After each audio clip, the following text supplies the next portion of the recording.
Muito boa noite, uma sexta-feira um tanto quanto fria, mas vamos tornar essa noite aqui quente. Obrigado a todas as pessoas que estiverem ou ainda estarão nos acompanhando nessa entrevista. Hoje o papo com Claudinei Correa, ele que vai falar aí um pouco sobre o novembro, mês da consciência negra, e a luta, tudo o significado dessa data e da luta da população negra aqui no Brasil. Então, bora lá, passar aí para ele próprio se apresentar melhor para todos vocês. Claudinei, manda aí. Olá, você, André. André Bom Tempo, amigo de longa data. Quero parabenizá-lo por esse trabalho, a você e a sua equipe. Quero mandar uma saudação a todos os seus telespectadores. É isso aí, estamos juntos. Maravilha. Claudinei, você já bem conhecido aqui em São José dos Campos, não só aqui, mas também em outros lugares, um militante histórico aí da causa negra em São José dos Campos.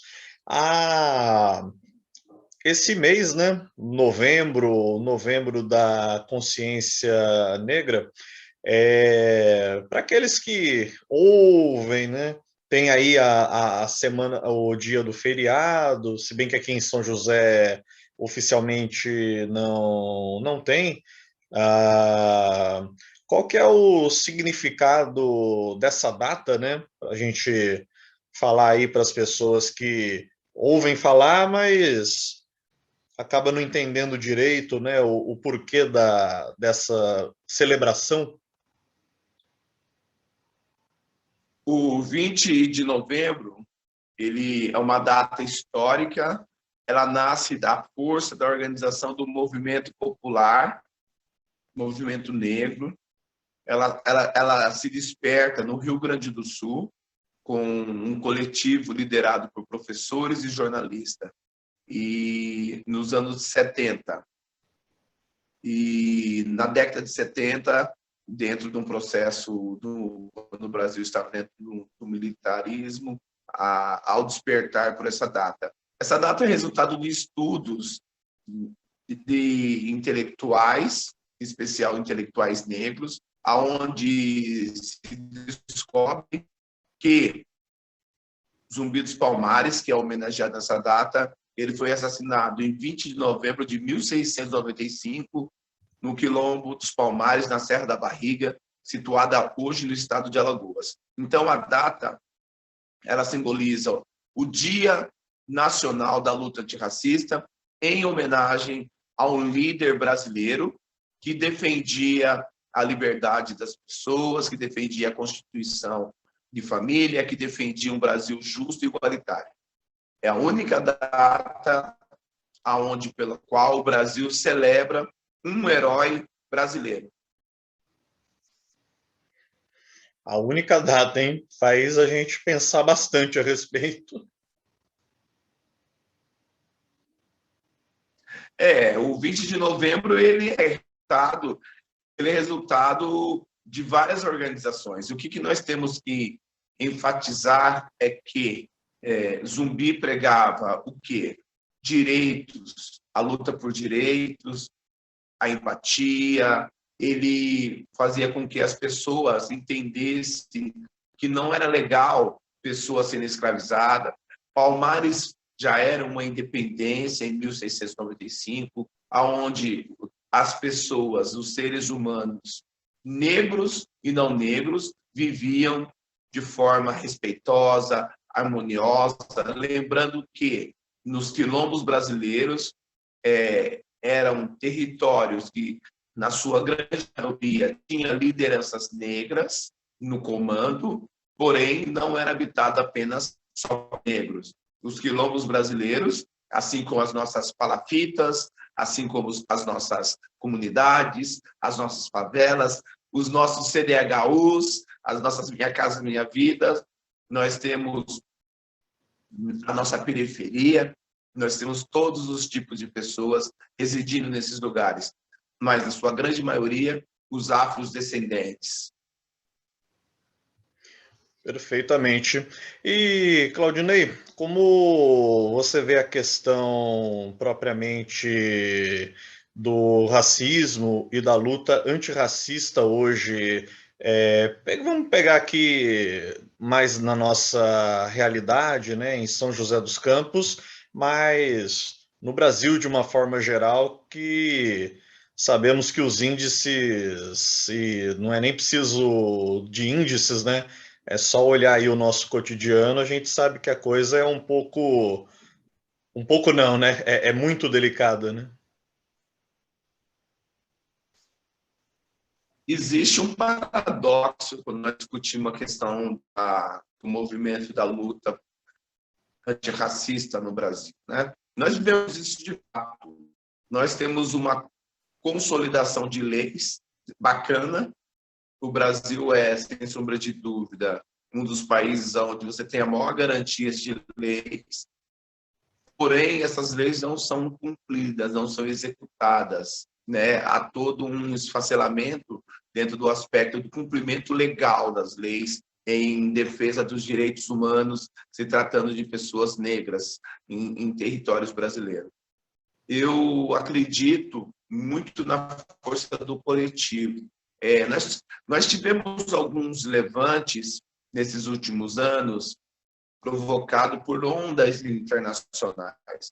O movimento de luta antirracista no Brasil é muito antigo. Todas as pautas de interesse do coletivo, das pessoas menos favorecidas, elas são chamadas, elas são organizadas, elas são alimentadas pela força do povo preto brasileiro.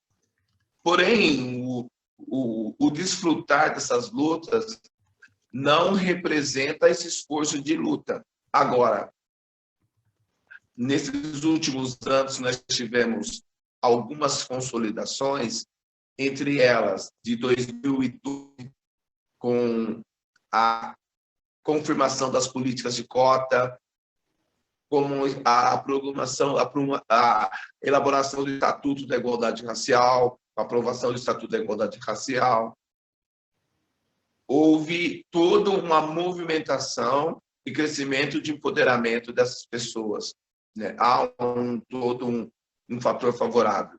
Mas, nesses últimos anos, com o impacto da morte de George Floyd nos Estados Unidos, com o impacto da morte da vereadora Marielle Franco no Brasil, com o impacto da morte do trabalhador assassinado no Carrefour, houve mobilizações.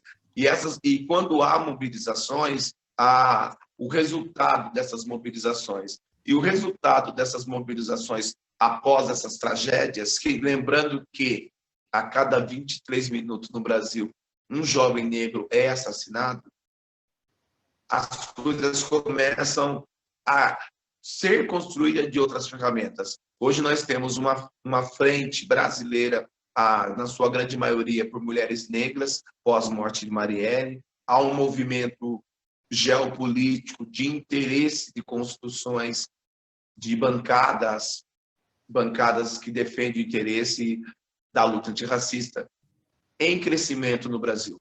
Mas nós temos que também analisar que seria muito mais produtivo se a gente conseguisse ter outras frentes de imediato, tais como as políticas de cota em concursos públicos.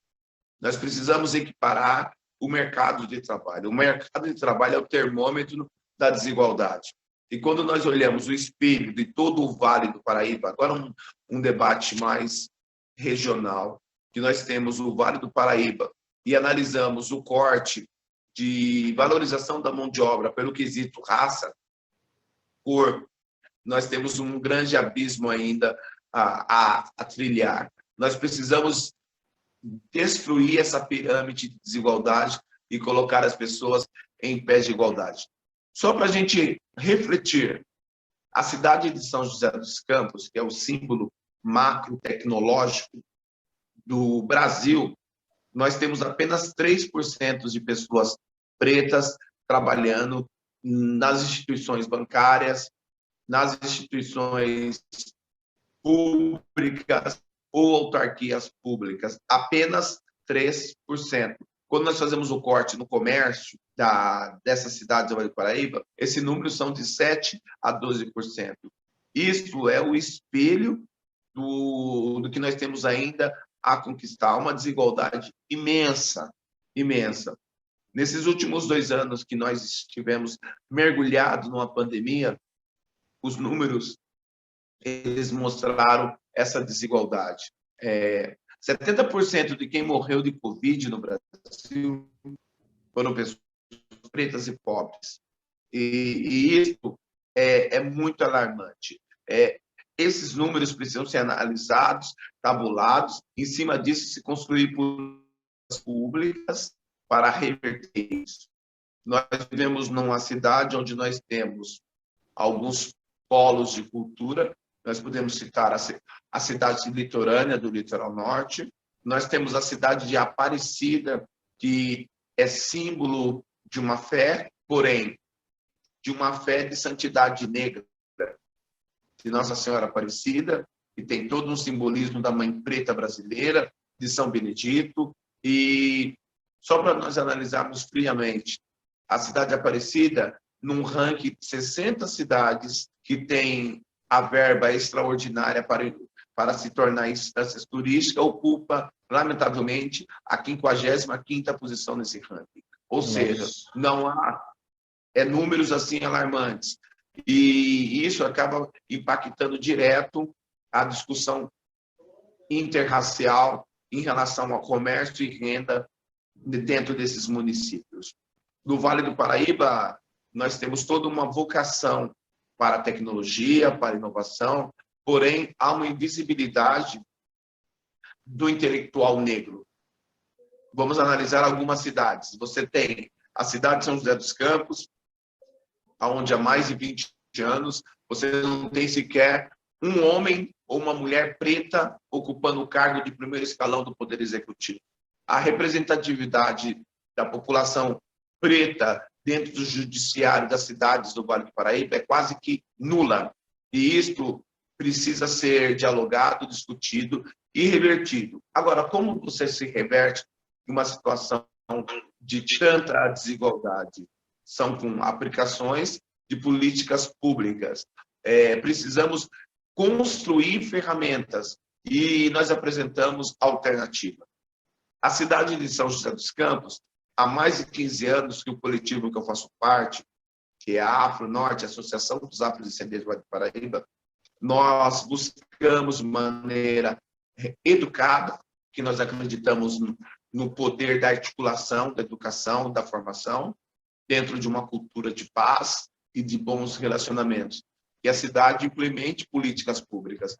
Nós conseguimos, no ano de 2017, a democratização do Conselho Municipal de Promoção da Igualdade Racial, onde foi uma eleição democrática, onde centenas de pessoas participaram do pleito. Foi uma reivindicação da Afro Norte. A Afro Norte também, há mais de 10 anos, reivindica que a cidade crie o centro de referência para a população afrodescendente. Centro esse que dê apoio jurídico, psicológico, emocional às pessoas vítimas de racismo. E são essas conquistas. O município, as cidades do Vale do Paraíba, melhor dizendo, nós, enquanto movimento organizado por direitos humanos, nós entendemos que é importante ter a DECRAT, que é a Delegacia de Crimes Raciais e Outra Intolerância. Hoje, um homem negro que sofre um preconceito racial, uma mulher negra que sofre um preconceito racial, ele não tem um amparo para procurar nesses casos, desses crimes sofridos. Então, a delegacia específica irá suprir toda a necessidade do Vale do Paraíba. O Vale do Paraíba, historicamente, é uma região onde ele foi todo construído pela mão de obra do povo preto. Nós temos o fundo do Vale do Paraíba, onde nós temos dezenas de fazendas do tempo do café, e, lamentavelmente, nenhuma fazenda do tempo do Brasil Colônia, no período do café, ela ficou como herança ou pagamento de dívida aos povos que foram escravizados. Quase todas as fazendas, ou melhor, todas as fazendas do Vale do Paraíba, onde tinha uma grande concentração de população preta dentro do sistema escravocrata, elas não ficaram na mão dos povos que trabalharam na terra. E isso a gente precisa rediscutir de maneira organizada. Com certeza.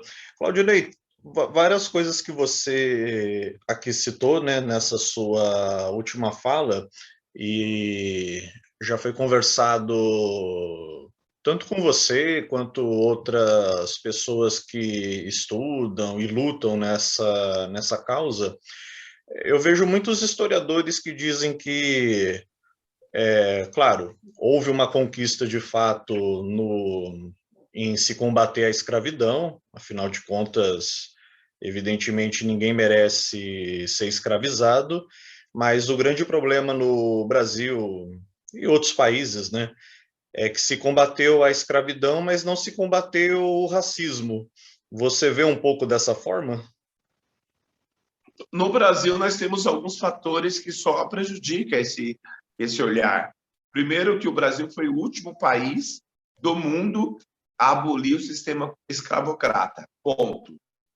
Segundo ponto, que o Brasil foi o país com a maior concentração de negros no processo de exploração do homem para com o homem. E o terceiro ponto, que nós temos a segunda maior concentração de descendentes de pessoas escravizadas do mundo.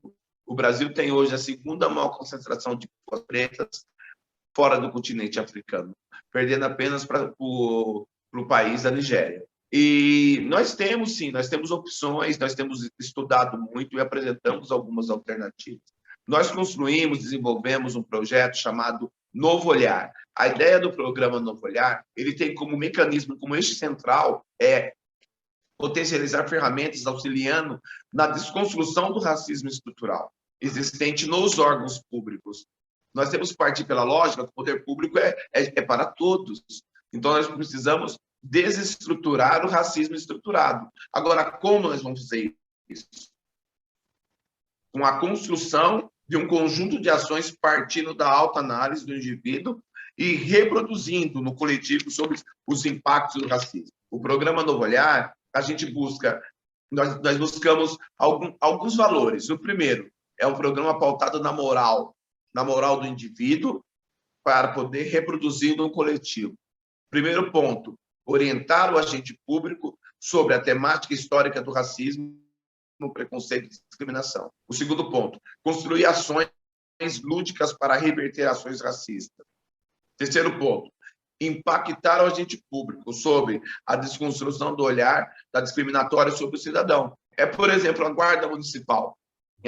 Não é possível, no século XXI, falar de São José dos Campos, onde a Guarda Municipal, a grande maioria dos agentes públicos da Guarda são pessoas bacanas, são pessoas que têm uma formação até superior, porque têm um salário atrativo, trabalham com a tecnologia, com a inovação. A pessoa vê uma rodinha de estudante negro, já tem uma abordagem diferenciada. Ver um jovem negro tramitando, tem uma abordagem. Então, nós precisamos reeducar, reconstruir essas ferramentas. E como que você consegue isso? Introduzindo, consolidando uma cultura de paz, através das ações dos agentes, valorizando uma sociedade cidadã, despertando no contexto municipal, regional, a humanização das ações no combate ao racismo. A gente precisa diminuir os conflitos históricos.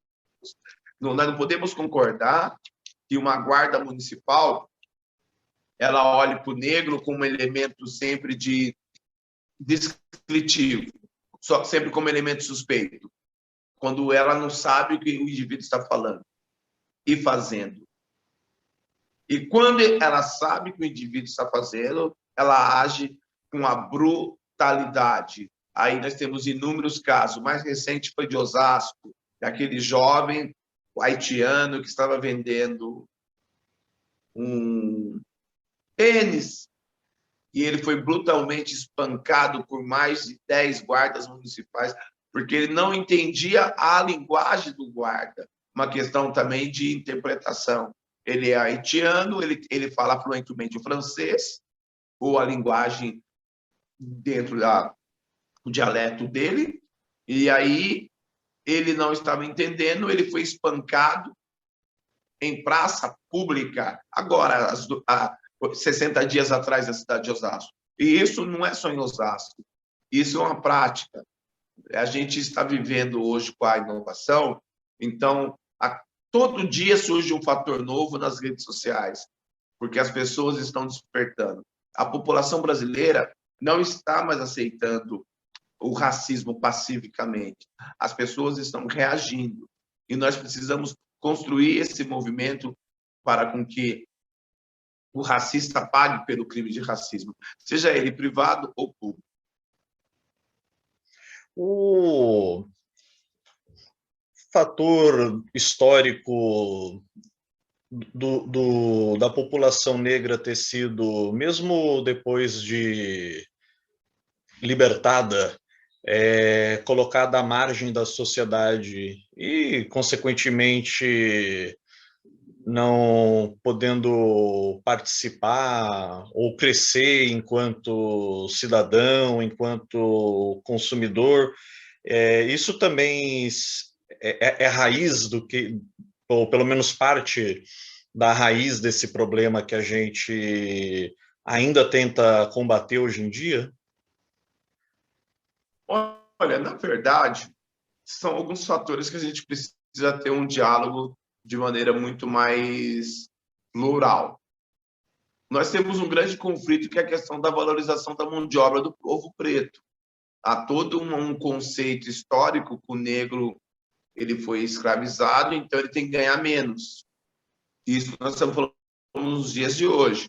Então, um profissional negro e um profissional não negro na mesma função, incrível que pareça, parece utópico, mas há uma diferença salarial. Quando é o corte ainda por gênero, a mulher negra chega a ganhar um quarto de um homem branco, exercendo a mesma função. Porque há uma cultura de escravidão muito forte no nosso país e nós precisamos reverter essa cultura.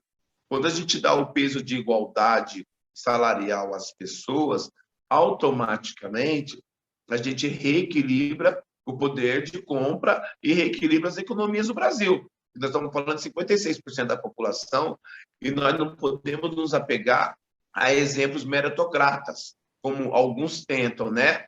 Citar um ou outro de exemplo, quando na realidade a questão da escravidão foi coletiva. Quando, na realidade, não foi um ou outro que foi escravizado, foi toda uma população. Então a gente precisa fazer esse corte. Mas eu acredito muito que todas as ações, sejam elas desenvolvidas por qualquer programa, elas têm que estar contempladas dentro de um plano nacional de igualdade, né? Nós temos um estatuto para a igualdade. Além disso, esse programa, a gente tem que buscar capacitar pessoas, seja serviços públicos, serviços privados.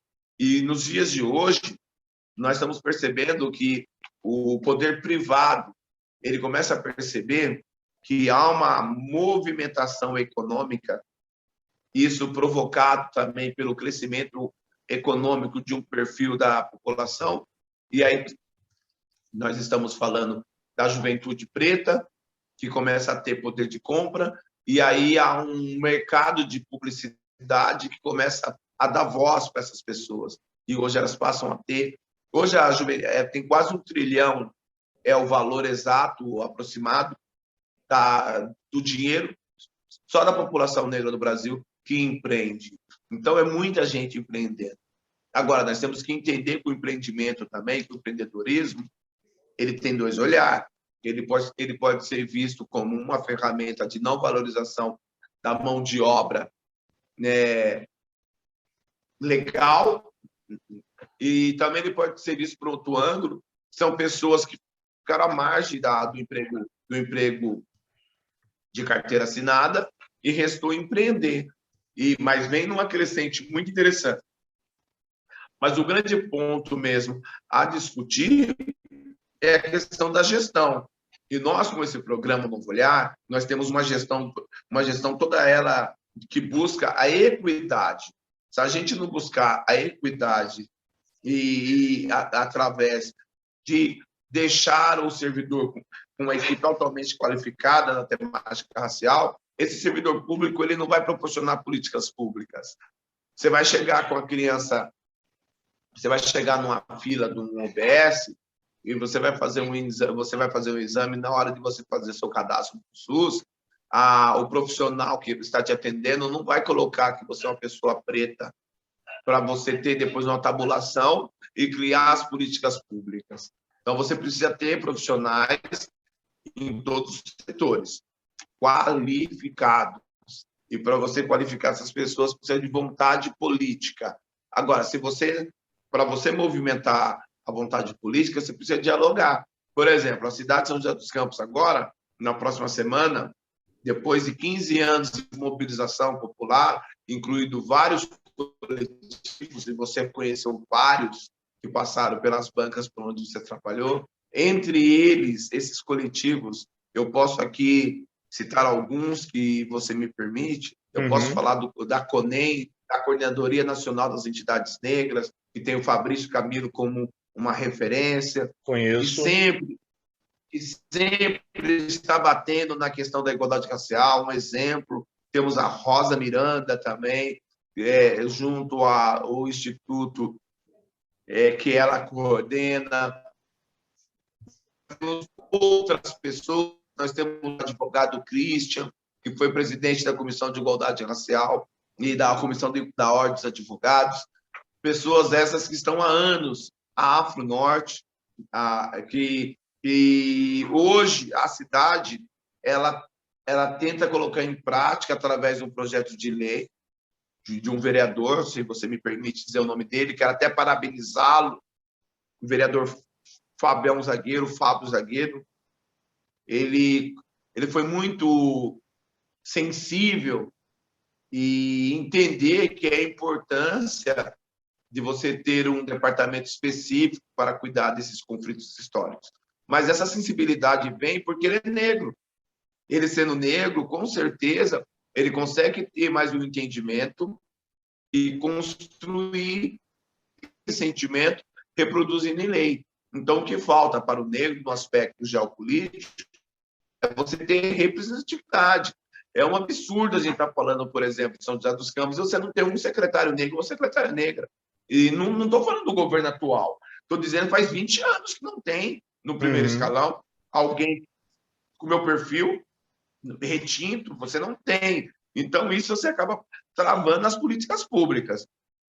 É muito fácil você entender porque que a cidade de Jacareí, por exemplo, você tinha um projeto de lei para consolidar o feriado, apresentado por um vereador negro, e o projeto de lei, o mais difícil foi conduzir que ele fosse para votação.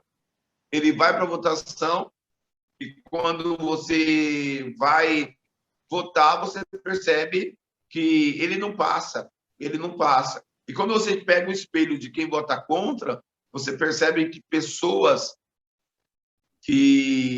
mulheres, no caso, mulheres negras votando contra o Dia Nacional da Consciência Negra em Jacareí. E aí você vê o que nesse movimento? Você vê primeiro que há todo um interesse de classe ao papel de a quem aquela vereança serve, mas, por outro lado, também há um recorte de troca popular, porque o povo não reelegeu. Então, a gente está numa crescente. Nós, enquanto movimento organizado, a Afro-Norte, hoje nós estamos dialogando com mais de 15 cidades no Vale do Paraíba.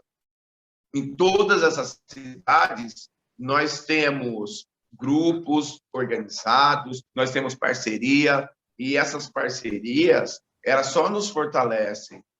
Nós criamos um programa chamado Empodera Vale, onde esse programa ele busca, em primeiro impacto, potencializar novas lideranças através de estudos. Nós criamos uma faculdade aberta, aonde há mais de um ano, durante a pandemia, nós temos aulas de educação antirracista, nós estudamos economia, mas com olhar de promoção da igualdade racial, nós estudamos meio ambiente, com olhar da igualdade racial, nós estudamos matemática, todas as nossas disciplinas dentro do nosso Instituto Empodera Vale, ele tem esse olhar. Nós damos apoio psicológico e apoio jurídico às pessoas que são vítimas de qualquer tipo de preconceito, qualquer um. Nós não queremos só ajudar os negros. Qualquer pessoa, negros e não negros, que nos procurarem, serão acolhidos, porque nós acreditamos nas pessoas. Nós também apoiamos, estimulamos qualquer evento que seja de interesse social, que promova o bem, e nós também temos um projeto que é estimular hortas em perímetros urbanos, para com que as pessoas tenham uma alimentação saudável e que há uma ocupação territorial desses espaços, e estimulamos grupos, capacitamos pessoas para que elas possam ser protagonistas. Porque o que é necessário para você construir a equidade, seja ela privada ou pública, é você dar protagonismo para as pessoas. Essa parte do protagonismo eu acho muito interessante, até porque, claro que poderia estar sendo até muito mais do que já é, mas temos que reconhecer que melhorou bastante. Eu tenho visto aí uma leva de, por exemplo, atores, atrizes, uma garotada jovem negra, né? Muito boa e que, se Deus quiser, eu tenho certeza que já está fazendo, né? E vai fazer bonito aí no futuro na televisão brasileira. Apesar de já haver essa luta, né, Ney, precisa de mais espaço na mídia, né? Eu acho que, para o bem ou para o mal, a mídia faz a cabeça das pessoas, né? É verdade, né? Esse pouco espaço na mídia, ele foi pensado, né, na estrutura racista, né? Ele foi retirado do Estatuto de Promoção da Igualdade Racial, essa equiparação dos veículos de comunicação, né? Quando foi aprovado o Estatuto da Igualdade Racial, a primeira coisa que a bancada racista fez foi tirar o direito de políticas de cota nos veículos de comunicação e também no judiciário brasileiro, né? São os dois movimentos que não têm políticas afirmativas. Isso foi tudo pensado porque a imagem é muito forte, né? Quando você se vê, você se reproduz. Mas nós acreditamos que hoje, com a inovação, com a tecnologia, com novas ferramentas, né, com essa ideia das redes sociais, com as plataformas que hoje são baratinhas, você consegue montar uma sala de aula hoje, uma faculdade online, pagando $10 por mês. Então, você consegue mobilizar muitas pessoas e saber transformar através das redes sociais, né? De todas as redes sociais. Isso você vem numa crescente. E aí tem a questão do poder de compra. Quando você consegue atingir um certo número de pessoas, seguidores, de pessoas que acreditam nos seus sonhos, porque ninguém consegue realizar nada sozinho. Você precisa sempre trabalhar com esse olhar do coletivo. Uhum. Nós, da Norte, nós apostamos no coletivo há 15 anos atrás, e você é testemunha disso, André. Nós sempre apostamos no coletivo. Nós iniciamos a nossa trajetória realizando o Miss Dandara.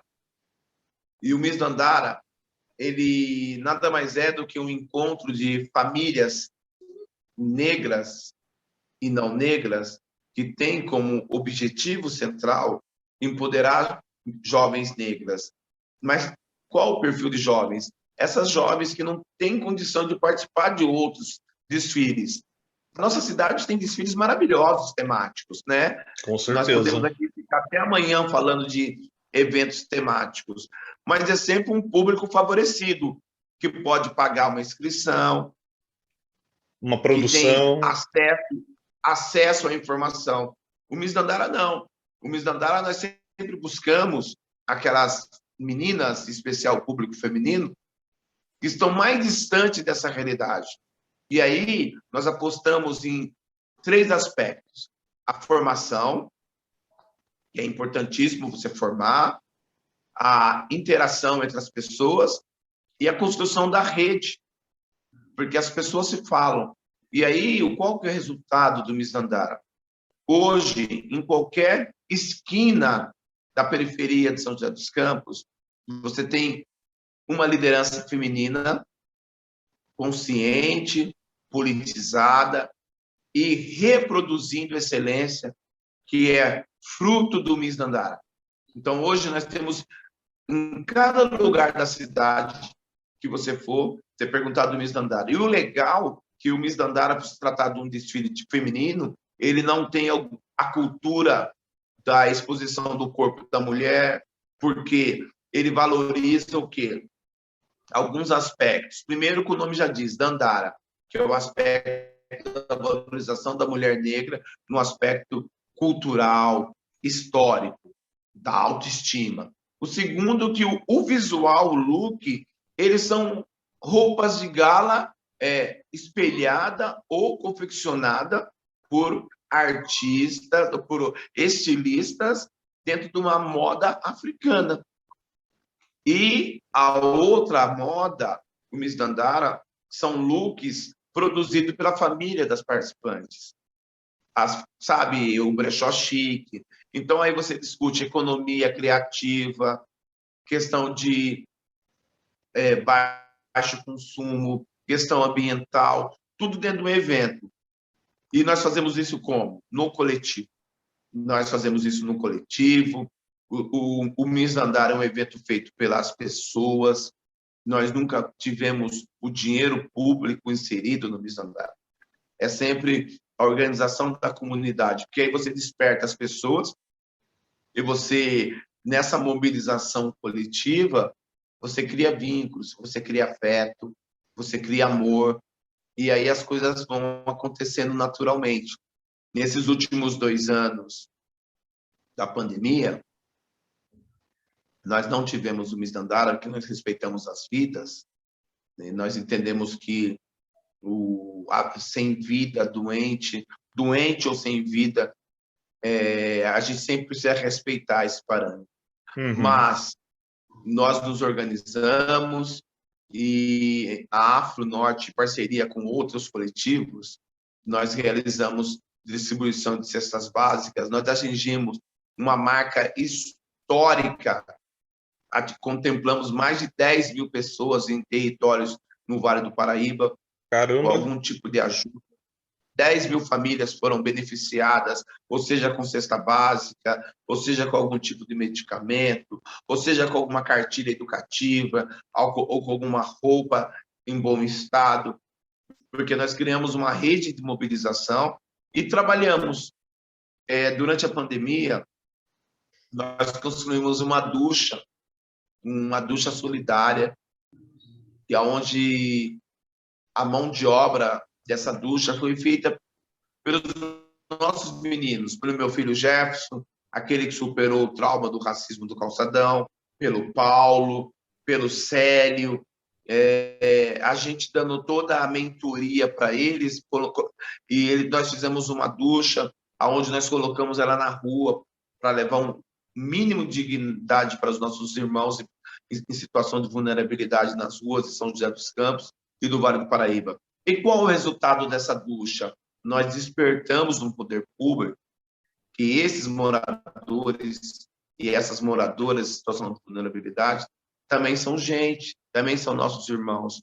E aí, a prefeitura, através dos seus departamentos técnicos, abriu os POPs do final de semana, que antes da ducha não era aberto. Se instalou banheiro nos POPs aos finais de semana. Coisa simples, um banho para esses moradores. Então, são coisas. Mas eu acredito que a grande eu posso dizer assim que a grande conquista mesmo da Afro-Norte nesses últimos anos foi a implementação do nosso cursinho popular em parceria com a Afro-Norte e a Uniafro Brasil, aonde nós conseguimos, de uma maneira muito direta, contemplar centenas de jovens com cursinho popular gratuito e tendo uma aprovação altíssima. Nós tivemos uma aprovação de 60% dos nossos alunos em curso superior. Cursinho popular, gratuito, e quero aproveitar esse momento para agradecer a todas as professores e professores e professoras que são nossos parceiros. Quero agradecer a creche do centro, da nossa querida obra social, da Sebastião 1780, através das nossas irmãs, que cederam espaço para a gente nesses últimos anos, ocupar salas, mas, mais que tudo, agradecer os alunos, que não é fácil você abdicar da sua diversão para você, aos finais de semana, você chegar às 7h40 da manhã num sábado para estudar, ficar o sábado inteirinho estudando, você sendo jovem, adolescente, querendo ir para o cinema, querendo jogar um futebol, querendo jogar um vôlei, querendo paquerar, que são esses desejos, ir no circo, num parque, que são esses desejos da juventude. E esses jovens, eles se abdicaram de tudo isso, abriram mão para debruçar numa cartilha e estudar, e o resultado foi satisfatório. Hoje nós temos alguns jovens, que eu não quero citar o nome de ninguém, para não esquecer, mas eu posso dizer que hoje, dentro dos nossos cursinhos, que tem toda a gestão da Afro-Norte, aqui no Vale do Paraíba, em parceria com o Instituto Pavão, na cidade de Caraguatatuba, com o Afro-Combativo em Taubaté, com o povo de luta no Pinheirinho dos Palmares. Os nossos núcleos hoje, posso dizer para você que nós estamos formando com a filha da empregada doméstica, com o filho dos empregados, está fazendo medicina, está fazendo direito. Estou dizendo isso mesmo, estou fazendo física nas melhores instituições do Brasil, e isso não tem preço. Isso nos qualifica a continuar. Isso nos enche de esperança, nos movem. E tudo no coletivo. Tudo no coletivo. São esses meninos, essas meninas que fazem parte da equipe de distribuição de cestas básicas para essas famílias. São esses meninos, as meninas que articulam o samba pela educação, porque nós não temos apoio político, então tudo é feito do nosso jeito, e o nosso jeito não é um jeito novo.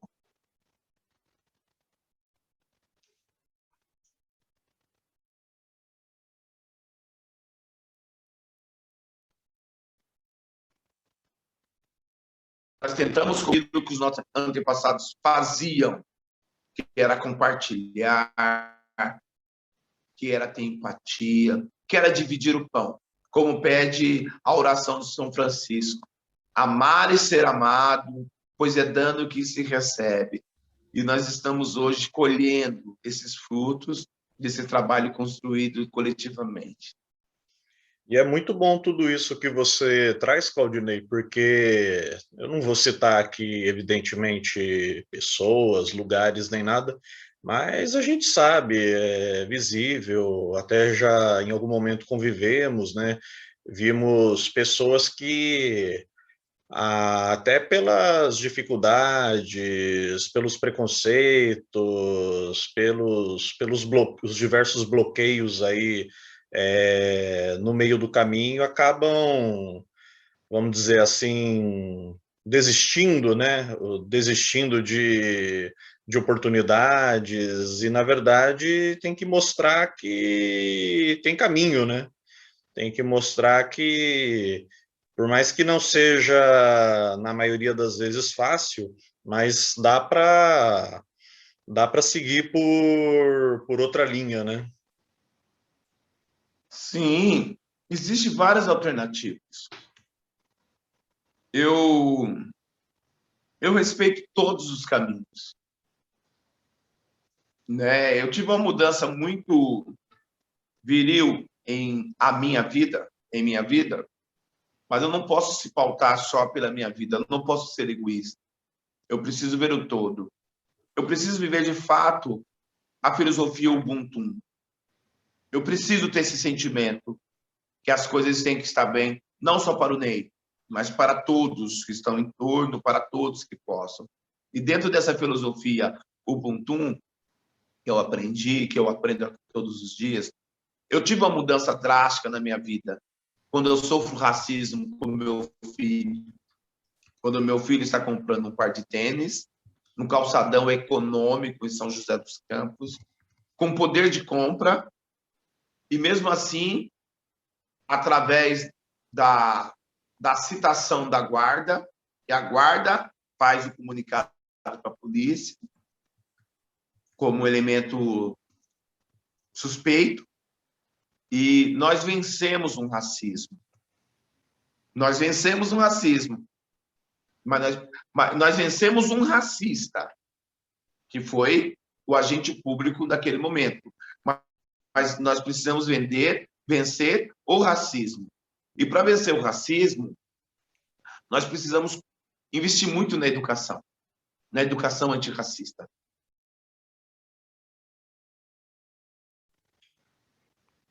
Nós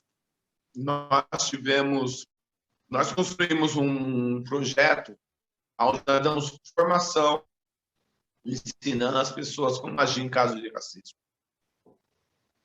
Isso é muito importante. Você potencializar outras pessoas. Quando você potencializa outras pessoas, você transforma o todo. Porque não adianta nada só o Ney estar transformado. Tem que estar todo mundo transformado. É como o vírus e a vacina. Se um só estiver vacinado, o vírus vai continuar aí. Agora, quando estão todos vacinados, uma grande maioria vacinada, você consegue controlar a doença. E nós estamos falando do racismo, que é, sem sombra de dúvida, o maior mal do século no Brasil. É o que mais mata. Tira oportunidades. Todos os indicadores são desfavoráveis para o preto no Brasil. Por quê? Há um projeto de extermínio em curso. Nós estamos falando há 133 anos. Nós não tivemos uma lei áurea constituída de direitos. Nós tivemos uma lei com 2 frases. Considera extinta a escravidão no Brasil. Ponto. E para onde foi esse povo? Né? Para onde foram? Foram viver do quê? Foram trabalhar do quê? Então fica fácil a gente entender hoje esse abismo social. E nos vales, isso é latente. E nós estamos dentro de um vale. Nós não estamos na planície, nós estamos num vale. E num vale que durante 350 anos, a presença da mão de obra gratuita foi maciça. E depois desse mesmo Estado, ele cria uma série de políticas de Estado beneficiando outros, menos aquele que trabalhou 350 anos. Aí você tem uma geração de privilégio que até os dias de hoje. E nós precisamos reverter isso. Isso aí vai reverter com o quê? Com muita educação antirracista. Porque a educação tradicional não vai levar a lugar algum.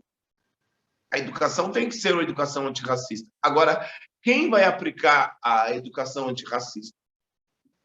Será que o Estado vai querer aplicar a educação antirracista e criar independência intelectual, independência de privilégio? Eu acho meio difícil. Esse é um ponto nevrálgico, né? Sim. Sim. Realmente é um ponto aí de discussão com bastante delicado. Concordo com você, mas bastante delicado na prática, né? Emblemática total. Será que quem tem o privilégio vai querer abrir mão desse privilégio? É isso. E aí nós não estamos falando de 3% da população, nós estamos falando de 56% da população. É muita gente, né? É 130 milhões de brasileiros. E aí? Vivendo em situações desiguais. É lógico que nós temos um ou outro, nós temos aí começando a disputar uma classe média negra, né? Mas é simbólica perto desse montão de gente. Isso é complicado. É por essas e outras que tanto o Claudinei quanto muitos outros que lutam, estudam, militam pela causa estão sempre convidados aqui a retornar ao canal, estarem falando mais sobre esse assunto. E apesar de novembro ser o mês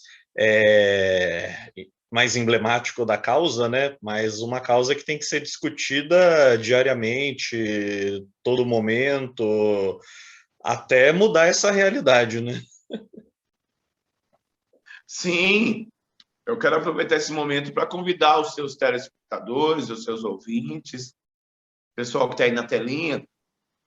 Nós temos as nossas aulas todas as segundas-feiras, o projeto Estudando por uma Educação Antirracista do Empodera Vale. Estão todos convidados a participarem. Os que quiserem participar das nossas aulas, é só entrar nas páginas do Empodera Vale, no Twitter, no Facebook, no Instagram. Vai lá e deixa o recadinho, que algum dos nossos colaboradores irá pegar o seu recado, irá entrar em contato com você, para que você venha estudar conosco, que é tudo gratuito, tá? Ninguém paga nada. Nós também temos, quero convidar, que nós temos uma agenda muito rica nesse mês de novembro, que no próximo dia, quero agradecer a todas e todos que nesses últimos anos caminharam junto, de mãos dadas, pessoas essas que estenderam sua mão em solidariedade, principalmente depois que eu sofri aquele crime de racismo, e nós superamos com muita autoestima. Que ser convidado pelo TEDx Ita para ser palestrante é uma honra, foi um prêmio, e eu não cheguei lá sozinho, cheguei lá pela construção coletiva, e eu quero compartilhar com todos que no próximo dia 20 nós estaremos no TEDx Ita. Quero dizer que no dia 21 nós também teremos na cidade de Taubaté, na Biblioteca Zumbi dos Palmares, bem ali no Estiva, na Rua das Camácias, muito facinho, Biblioteca Zumbi dos Palmares. Nós teremos ali o lançamento oficial e a assinatura da carta de lançamento da Faculdade Empodera Vale de Educação Antirracista. No próximo dia 21, estão todos convidados para estarem nesses eventos. É extremamente importante estar vacinado, máscara e álcool em gel. É extremamente importante apresentar carteirinha de vacinação ou teste de Covid, máscara e álcool em gel. E no dia 25 de novembro, lá na cidade de Aparecida, no bairro de São Francisco, na paróquia de São Francisco, nós teremos um curso de educação popular, capacitando pessoas para um planejamento futuro da luta antirracista. Ou seja, nós estamos indo lá em Aparecida capacitar pessoas para que essas pessoas construam a agenda antirracista no município. Lembrando que, mais uma vez, Aparecida ela vive exclusivamente da fé preta, que é a Nossa Senhora Aparecida e São Benedito. Então, é extremamente importante que as pessoas pretas da cidade também possam desfrutar dessa riqueza da cidade. E para com isso é preciso ter políticas públicas. Então, nós estaremos ensinando no dia 25 de novembro lá na Paróquia São Francisco, além das matérias antirracistas sobre o Estatuto da Igualdade Racial, nós iremos dizer para os moradores, ensiná-los como fazer um projeto para ser contemplados no plano plurianual do PPA. Iremos falar o que é lei de diretriz orçamentária. Nós iremos ensinar como se criar o Conselho Municipal da Igualdade Racial com participação popular, que nem nós fizemos em São José dos Campos. São José dos Campos, durante anos, o conselho era uma gaveta onde os prefeitos apenas escolhiam os seus privilegiados e assinavam. Não, a Afro-Norte foi lá, fez abaixo-assinado, convenceu. Diga-se de passagem, o Felício atendeu esse pedido e chamou uma eleição democrática, onde as pessoas com mais prestígio popular foram eleitas e com mais capacidade de articulação. Na época dos 10 conselheiros titulares, 7 foram indicados pela Associação dos Afrodescendentes do Vale do Paraíba, resultado de um trabalho indiscutível nessa cidade, né? Pessoas qualificadas. Como ninguém se perpetua no cargo, hoje tem outras pessoas à frente desses cargos, que nós desejamos toda a sorte do mundo, que nós desejamos que eles acertam, porque eles acertando, estará bom para todos. Nós pensamos dessa maneira. Nós temos hoje um projeto que é uma São Paulo sem racismo, que necessariamente tem que passar pelo Vale do Paraíba.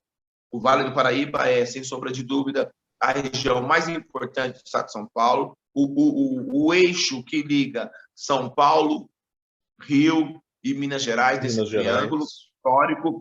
Então, nenhuma política pública de inclusão racial do estado irá ser executada com grandeza se não passar pelo Vale do Paraíba. Então, nós estamos na construção hoje dessas alianças para, quem sabe, no futuro bem próximo, nós podemos estarmos em um lugar de maior representatividade. Nós estamos construindo pontes, e nessas pontes nós queremos atravessar de mão dadas, com muita potência, com muita experiência, na busca por equidade, respeito e, acima de tudo, igualdade. É isso que nós acreditamos. Igualdade. Uma São Paulo sem racismo não se constrói se não passar pelo Vale do Paraíba. E nós estamos aqui com essa voz. Uma São Paulo sem racismo se passando pelo Vale do Paraíba. Maravilha. Ouvimos aqui um grande papo com o Claudinei da Afro-Norte, e novamente agradeço você aí pela sua participação, e também a todos que eu sei que vão curtir, compartilhar, comentar, né? Mandar aí também seus questionamentos, eventualmente suas dúvidas, e claro, para quem mais você achar interessante, divulga aí, minha gente. Vamos levar esse conteúdo para todo mundo. Ney, mais uma vez, obrigado, e vamos nos despedindo aqui. Um abraço. Um abraço, foi um prazer falar com você. Para aqueles interessados que queiram entrar em contato conosco, através das nossas redes sociais, meu Instagram é Claudinei Correa Oficial. Claudinei Correa WhatsApp, Oficial. Isso, o meu WhatsApp é 12982669474. 12982669474. Um beijo no seu coração, um abraço, e vamos juntos nesse sonho por uma São Paulo sem racismo, passando pelo Vale do Paraíba. Tchau, tchau. Tchau, tchau, povo.